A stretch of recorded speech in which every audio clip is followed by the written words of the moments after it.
All right, welcome to the beginning of Unit 3. This video will be over Lesson 32 on graphs of linear equations. Okay, and as you can see, I'm trying yet another version of making these videos. I'm going to go straight on the PowerPoint itself today. So we'll see how this works. So as you can see, totally different unit. We're not factoring for once. We're also not doing square roots. So this last unit mostly has to do with graphs. We're plotting points, graphing lines. We're going to look at linear equations. We'll talk about slope and some other things. So let's get started. This first lesson is kind of some basics on graphs. So let's take a look. And let's see if I can actually show you everything on here. All right. Can I click? There we go. All right, so some vocabulary first. Oh, there's the animation. These are Roman numerals right here. These are 4 sections of what's called a Cartesian coordinate system or coordinate plane. These are called quadrants. This is quadrant 1, 2, 3, and 4. Okay. Yeah, what you have going to the left and right here, this is essentially a number line. This is called the x-axis. And then this other number line going up and down, that's called the y-axis. And when you cross those 2 number lines together, all kinds of things can happen. You form these 4 different spaces called quadrants, quad meaning 4. And this will allow us to do a lot of things like plot points, and we'll talk about equations that have x and y in them. We'll be able to illustrate those equations, etc. Okay, what do we have going on here? So this middle point, 0, 0, that's sometimes called the origin. It's kind of where it all begins, where it all originates, origin, 0, 0. And we'll talk about how to name other points as well. Okay, so the point of intersection of the 2 axes, the horizontal x-axis and the vertical y-axis, that point of intersection is called the origin. The coordinates, or the value of x and the value of y, that determines the point. So that's how you name the points on your graph, and we'll get to those. So here's a quick example. Oops, let's go back. An example of an ordered pair, -3, 4. So let's see if I can write on here for you. All right. So right here you have your x coordinate and your y coordinate. So really quick, our first example on this really tiny graph. You might have a hard time reading those numbers. We'll get to a better one in a minute. This first coordinate, the x coordinate, that's kind of giving you directions along the x-axis. So if you start at the origin and then you go 3 units to the left, I've just gone -3 on the x-axis. And then I would go 4 units up on the y-axis. And this point is where I would meet, right here. Okay, so that's -3, 4. Okay, so -3 on the x-axis, and then +4 on the y-axis, and you kind of line those 2 things up, and that's your ordered pair. That's kind of your location in space. One more thing I'd like to mention here, in terms of the quadrants, just a quick, easy way to remember them is if you draw this letter C, for whatever you want to stand for, coordinate, Cartesian, it helps you number the quadrants in order, 1, 2, 3, and 4. Okay, good. Let us go to the next slide. Okay, so we're going to practice naming coordinates right now. So it says state the coordinates of each point graphed. Okay, so we need to be able to actually graph points, but we're starting off with just naming them. So let's start with point A here. Okay, so we need to know what's the x coordinate and then what's the y coordinate. So along the x-axis, we are lined up with the number 4. Along the y-axis, we're lined up with whatever this little dash here is between -2 and -4. That's actually -3. So we would name this point as 4, -3. And order definitely matters. 4, -3. Okay, -3, 4 would be different. Okay, so make sure you're naming your x coordinate first and then your y coordinate. Okay, so let's keep going. Point B over here. Our x coordinate is -6, and our y coordinate is +5. So we would say -6, +5. Okay, point C. Oh yeah, these are tricky when we're right on the line here. All right, so something to do with a 2, but let's be careful here. My x coordinates, I haven't moved at all to the right or left if I'm looking at point C. I've moved 0 units to the right and 0 units to the left. You haven't gone anywhere. So if you start at the origin, you would not go to the right or left. You would just go up. So we've essentially gone nowhere in the x direction. So x is 0 for that point. We have gone up 2 units on the y-axis. So 0, 2 would be our ordered pair. Now, just to make a little comparison here, it's so easy to get these mixed up. This point right here would be 2, 0. So it absolutely makes a difference. 0, 2 and 2, 0 are not the same. Okay, 2, 0 would be if you go 2 to the right and then don't go anywhere up and down. Point C that we just named, we went 0 to the right or left, and then we went 2 up in that y direction. So x and y. Okay, so a little bit tricky there. Be careful.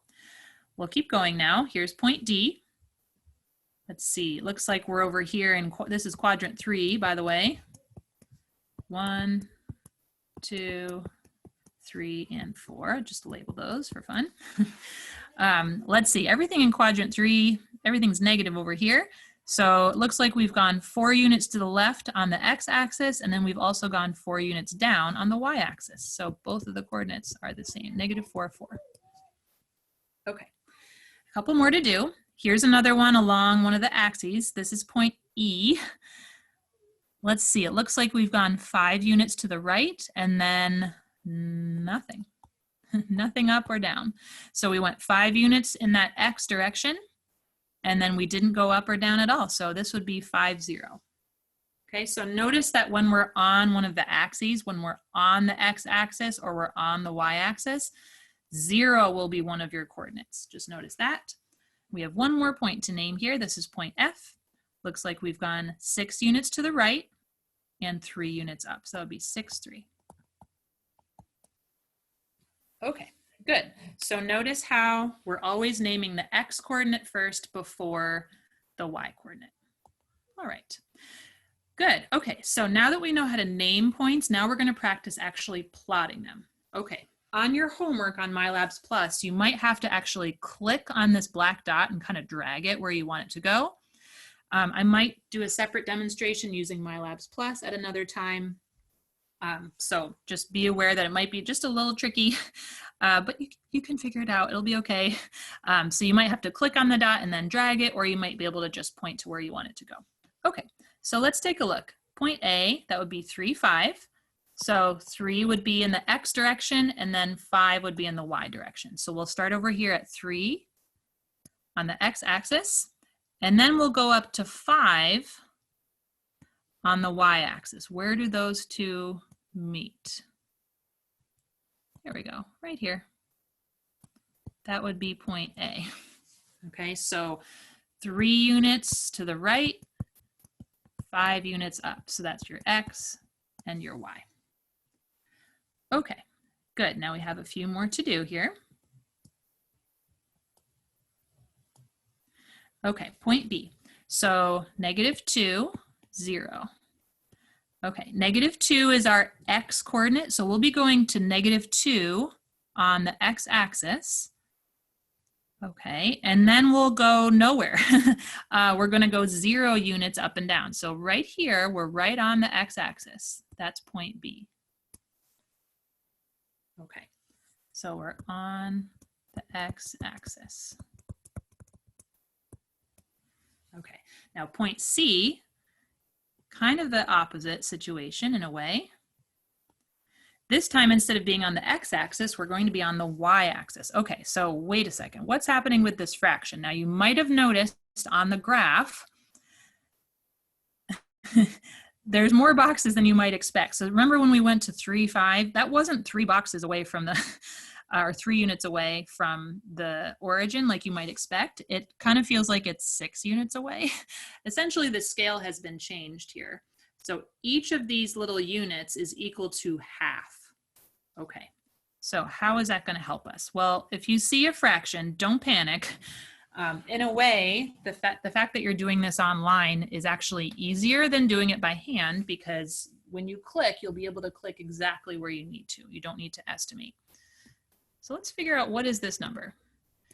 If you do 11 divided by 2 on your calculator, it's 5.5 or 5.5.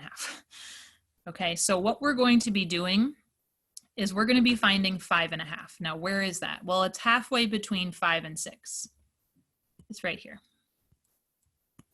Okay, so that's 5.5. Okay, so our x coordinate is 0, so we're going 0 to the right or left, and then we're going up 5.5 on the y-axis. So this is our point right up here, point C. So we didn't need to count to 11 to do that. Although I suppose if you wanted to, you could count 11 of these little half units, right? So each of these boxes, it counts as a half. If you count up 11 of those, you'll get up here. 12 of them would get you up to the 6. Okay. Okay, so if you need a little more practice with fractions, you're about to get it. Here's point D. Okay, -5/2. If you divide on your calculator, 5 divided by 2 is 2.5, otherwise known as -2.5. Okay, so our x coordinate is -2.5. So right about here, between -2 and -3. Okay, and then after we go -2.5 in that x direction, then we're also going -4 or down 4 in the y direction. Sometimes that means you'll count 4 boxes, but in this case, remember how the boxes are equal to half units here?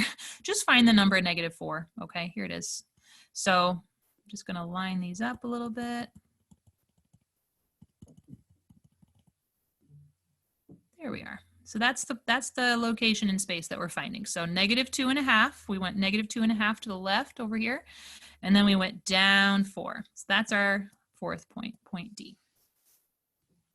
Okay, so I know the fractions make things just a little trickier, but as soon as you realize that your graphs will be set up nicely for you to deal with that, don't worry about it, okay? So, you know, if you see a fraction that's, you know, 2/3 or 18/3 or something, expect your graph to be split up into thirds automatically for you. So that's something nice that's kind of taken care of. Okay.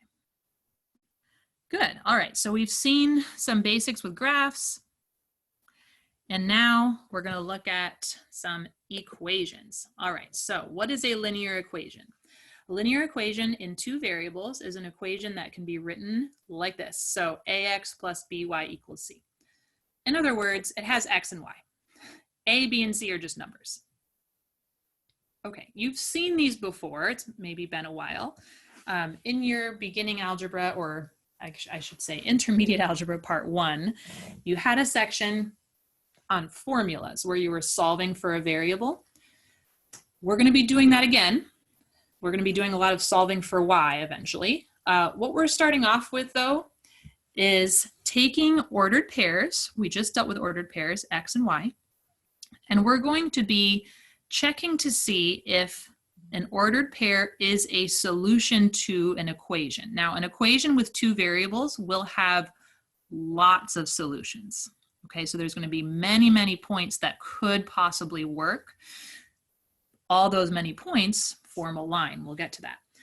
But what you're seeing here, a solution to an equation, is the ordered pair. There's going to be more than one, that can be substituted into the equation to make a true statement. Okay, so here's an example. Is 5 1/3? Is that a solution to this equation? 4x minus 3y equals 19. Well, let's find out. So we find out by plugging in.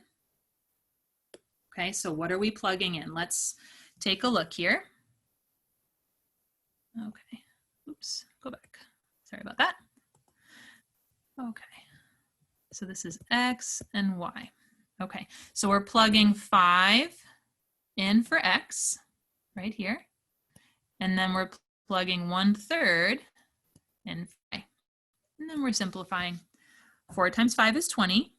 3 times 1/3, just a little quick reminder, what's happening there? It's like 3 over 1. The 3's just cancel out and you get 1. Okay, so 4 times 5 is 20. 3 times 1/3 is 1. 20 minus 1 is 19. We're just checking to see if they're equal. Is this a true statement? Yeah, 19 is equal to 19. It's true. So that means yes, this ordered pair is a solution, one of many solutions to this equation. Okay, if we put them all together, we would be forming a line. Speaking of which, here's a line. Okay, so when you have a linear equation, you can represent it by using a graph or making a graph. So a graph of an equation is an illustration of a set of points whose coordinates satisfy the equation. In other words, it's all the points that make the equation true. Okay, so here's an example of something you might see on the homework. Determine, that kind of means figure out, whether the points -1, 4 and 3, -2 satisfy the equation. So you're going to check this by plugging in the coordinates for x and y. Okay, so let's do it for both points. Let's start with -1, 4. 3 plus 2 equals 5. So we're starting by replacing x with -1, and we'll replace y with 4, and we'll see if this becomes a true statement. It's just a matter of simplifying with some order of operations. 3 times -1, -3. 2 times 4, 8. -3 plus 8 would be 5. So yeah, it works. So that first ordered pair works. We checked it by plugging in, and it makes a true statement. Let's check the next one. Okay, so let's see here. It's essentially the same process. 3x plus 2y equals 5. This time, we're plugging in different numbers for x and y right down here. So we're plugging in, let's see, 3 for x and then -2 for y. So it's a different setup, right? I mean, it's a different equation, but let's see if it still works. 3 times 3 is 9. 2 times -2 is -4. 9 plus -4 is 5. Yeah, it works. Whoop. Sorry. Yeah, so that also works. So these are two different points that are on the line. Now there's an infinite number of points on the line. Let's just quickly label them. Here's what we just did. -1, 4 is right here. And we also just checked, what is it? 3, -2. Okay, so those 2 points are both solutions to this equation. And when we connect them and extend our line, we are representing all the solutions to the equation. So here's a third one. Let's see if we can identify another point. Now, don't try to guess on fractions, but here's one. See this? What point is that? Well, looks like 1, 1. So that's another solution. So I'm just going to say it's another solution. On your homework, you might be asked to find a third solution. And this is a nice way you can do it by looking at the line and identifying another point on the line. Now, this is really the only one that's easy to spot. Again, I don't try to guess with fractions. You know, this one right here, maybe 2 -1/2, but is it -4, 4/7? I'm not sure. Don't try to guess. All right. Good. So the main idea there is we determined whether these 2 points satisfied the equation by plugging in those x and y coordinates and checking to see if it made a true statement or not. Okay, here we go. I knew we were going to do this. Find 3 other points that satisfy the equation. Okay, I actually just found one, right? So let's take a look at some steps here. Okay, it says look at the graph to identify points on the line. Solve the equation for y, choose values of x to plug in. Okay, I just found a point for us. So let's actually write that down.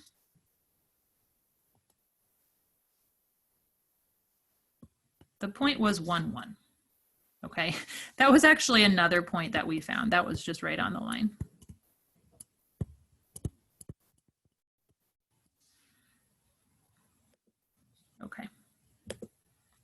But what about the other ones? Well, let's figure out what we mean by solve the equation for y. That might be a little mysterious. So let's do that right now. 3x plus 2y equals 5. Okay, to solve the equation for y, we want to try to get y by itself. So I'm going to start by subtracting 3x on both sides. So 2y equals, oops, go back, sorry. You could write 5 minus 3x. I'm actually going to write negative 3x plus 5. What's the reason for that? Well, eventually, not really today, but eventually we will be writing our equations in what's called slope-intercept form, y equals mx plus b. So I want to just barely start getting us ready for that. So y equals mx plus b. Okay. To finish solving for y, I'm going to divide by 2.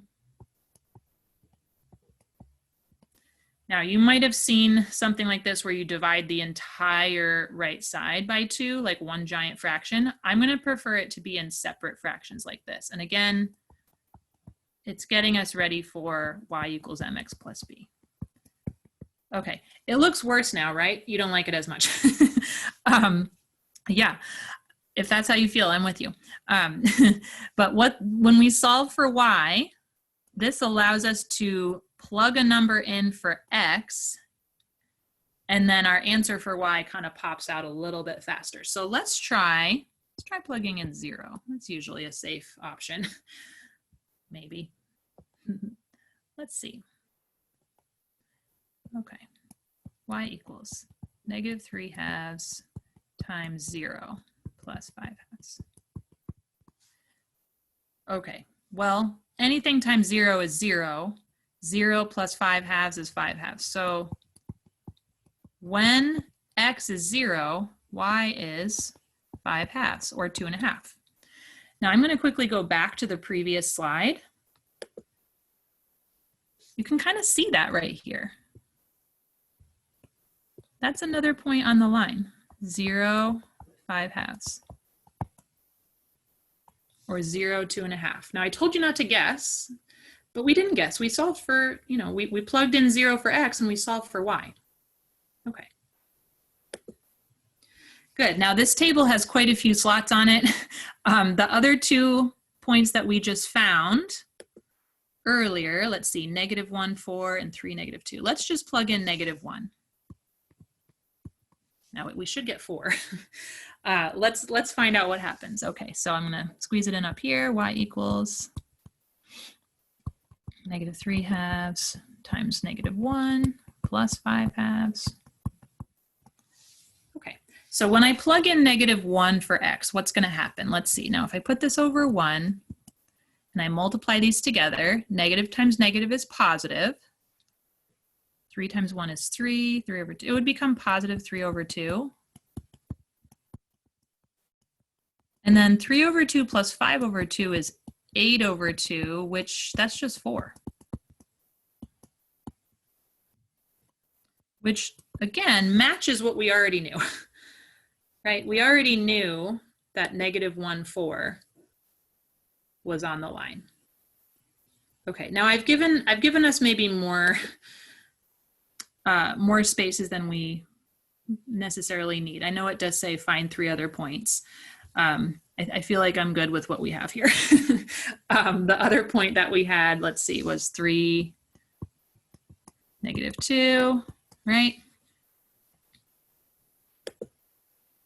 Yeah. Okay. Let's see. But on your homework, are you going to have to find that third one? Probably. Okay. So strangely enough, we had an easier time, or we had not that bad of a time plugging in an odd number here. Let's maybe try one more odd number.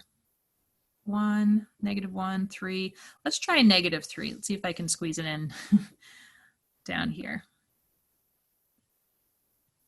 Okay, so y equals -3 over 2 times -3 plus 5 over 2. All right, negative times negative is positive. This would be positive 9 over 2. So 9 over 2 plus 5 over 2. That's going to be 14 over 2, which is 7. Okay, so another point on the line would be negative 3, 7. Let's do one last check on the previous slide. Now we're a little bit off the graph, so we can't quite verify it. Negative 3, let's see if we extend this. Negative 3, 6, 7. Would be like up here. So yeah, if I could draw perfectly straight lines, that seems like it's a reasonable. Oh wait, yeah, that seems like it's a reasonable answer. Sorry about that. Okay, let's fix that a little bit. I counted wrong. There's 6, there's 7. There we go. Let's do a better job on that. Okay, so here's 7. Yeah.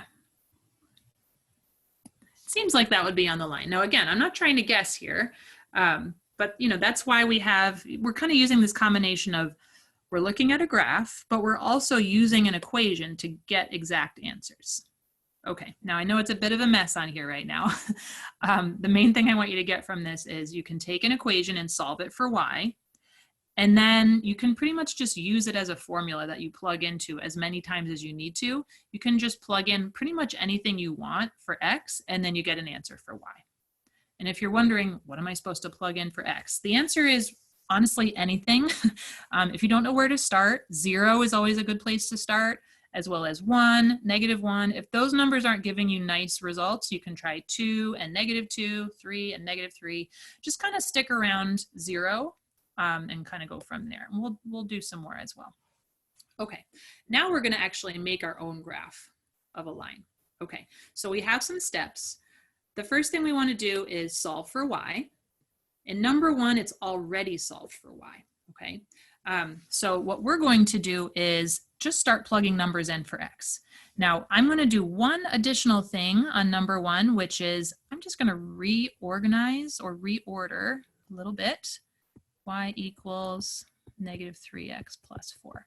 I just like it better in that order because it kind of looks like y equals mx plus b. Now, if I plug numbers in for x here, I can get some points that I can plot on my graph. Now, that's going to be on the next slide. So we're going to do a little bit of back and forth. Okay, so y equals -3x plus 4. Okay, now you can see I've set you up in this table with some points that will work nicely. 0 is always a good option. If I plug 0 in for x, -3 times 0 is 0. You just get y equals 4. So 0, 4 would be 1 point on our line. Here we go, 0, 4. Now, is there a reason why I picked 2 and -2? Not really. I mean, I could have picked 1 and -1 and 3 and -3. There's no limit to how many points you can put on your line, okay? You need at least 2. Anything more than that is kind of bonus, all right? So I'll demonstrate with some more detail how to plug in. Let's do 2. So y equals 3, or -3 times 2 plus 4. That would be -6 plus 4, which is -2. So 2, -2, here we are. Okay, and then just for good measure, a third point is always good. Y equals -3 times -2 plus 4. So every time I'm replacing x with really almost any number I want, and then I'm simplifying and figuring out what y is. So in that case, y would be 10. So -2, 10. Okay. And that's right up here. Okay, now take a look at my 3 points that I have. They should line up nicely. If you find yourself starting to draw a weird zigzag shape, stop right then. We should only be drawing straight lines, okay? No curves, no parabolas, no circles, no weird zaggy lines, just straight lines.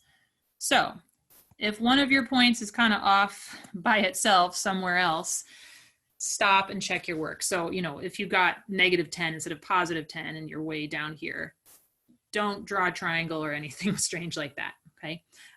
We're gonna talk about slope in a future lesson. What I just wanna point out quickly right now is there's a pattern between each of these points that I've just drawn, okay? So if I kind of read my line from left to right, let's start up here at the -2, 10. From this point to the next point that I've labeled, you would be going down 6 over 2. Now let's see if we can do that again. Now I'm at 0, 4. Let's go down 6 over 2 again. 1, 2, 3, 4, 5, 6, and then over 2. So I'm going down, let's write that down, down 6 over 2. If I do that again, 1, 2, 3, 4, 5, 6 over 2. As soon as you know that pattern, it allows you to just add more points to the line as far as you need to go. Just keep going down 6 over 2. Now I'm getting ahead of myself. We're going to talk about slope more officially in a future lesson. So if I kind of lost you there, don't worry. We'll get to it. I think I'm going to just erase that so it's not it's not on the notes, because that might be a little confusing when somebody just looks at the answer key. So let's get back to what we're just trying to be focusing on right now, which is graphing linear equations. All right. Good. So that was our first example. I'm now going to go back to the previous slide. Let's look at number 2. This one's going to take more work to solve for y. Okay, so let us solve for y. We're going to get that y by itself. And how are we going to do that? Let's see. Let's start by subtracting 3x on both sides. Okay, so what we're left with is 6y. And then on the right side, instead of writing 3 minus 3x, just like the last problem, I'm going to write the x term first. So write the minus 3x first. And then since that 3 is positive, I'm writing plus 3. Now we are about to get some fractions, so don't worry, it's going to be okay. I'm going to divide everything by 6. -3 over 6 reduces to -1/2. And positive 3 over 6 also reduces to 1/2. There's a greatest common factor of 3 for both of those. Okay, so it's okay to have fractions. Let's move on to the graph and see how we can still plug into this equation with fractions and still have a reasonable graph. Okay, so y equals -1/2 x plus 1/2. Okay, I'm going to write that down here. Y equals -1/2 x plus 1/2. Just barely squeeze it in there. Okay, now notice the numbers I've chosen for you, because I did this problem ahead of time. 0 was actually not going to be a very easy option for this problem, because it would have forced us to graph points that involve fractions, which we did that earlier in the lesson. But as you can see, this graph that's been given to us, and by the way, this is just copy and pasted from MyLabs Plus. So sometimes you'll have homework problems like this where you're just given this graph and you don't have the option to graph a fraction, okay? The graph is split up only using whole numbers or integers. So I couldn't graph a fraction if I wanted to on here using MyLabs Plus. So what am I supposed to do? Instead of plugging in 0, which would result in a fraction, try plugging in something else, like how about 1? Let me show you how that will actually work out nicely. Okay, so we're going to plug in 1 for x. So y equals, sorry, go back. Okay. Try again. Y equals, there we go, -1/2 x plus 1/2. Okay, we're replacing x with 1 in this case, 1. -1/2 times 1 is -1/2. Okay, now when we simplify,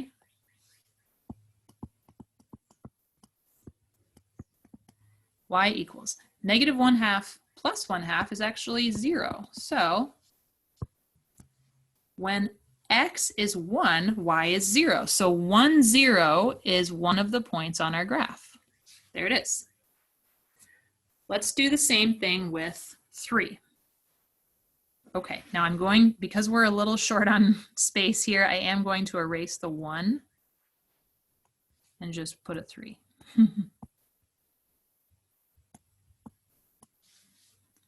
Okay, let's try that. Okay, so we'll replace x with 3 this time. -1/2 times 3, that's -3/2. -3 plus 1 is -2, so -2/2, which is -2/2 is -1. So when x is 3, y is -1. So 3, -1, right here. Okay, then we could do it one more time using 5. One more time.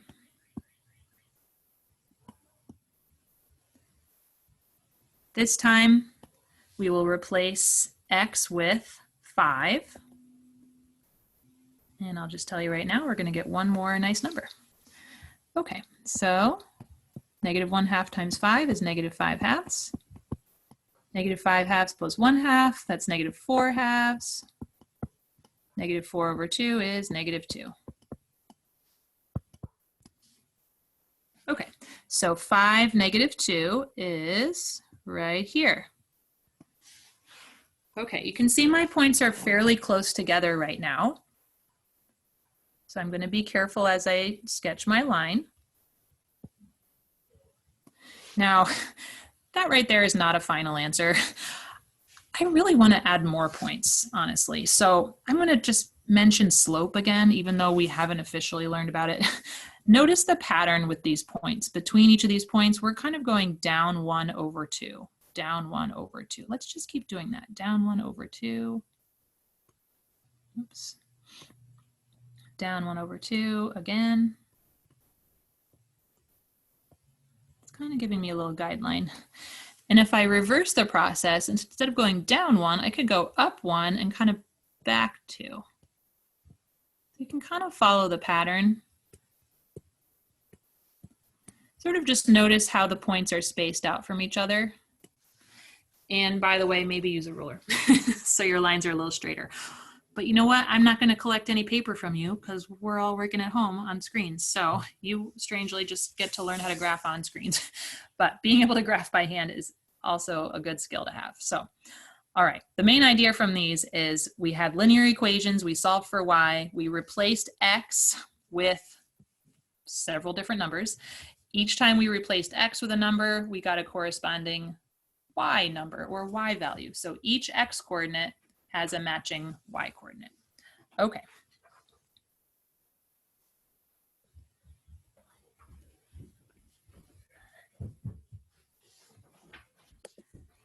Okay, we have reached the end of our slideshow here.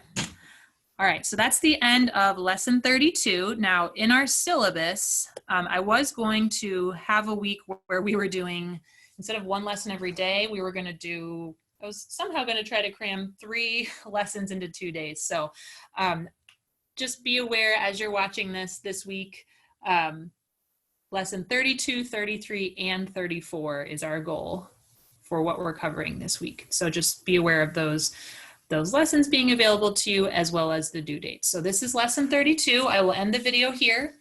And the next video coming up will be lesson 33 and then lesson 34 after that. And that's kind of all in the same week. Okay, good. So I will end here. And as always, ask me some questions if you have them, and I'll try to write back to you and get back to you as I'm able to. Okay, thank you. Bye.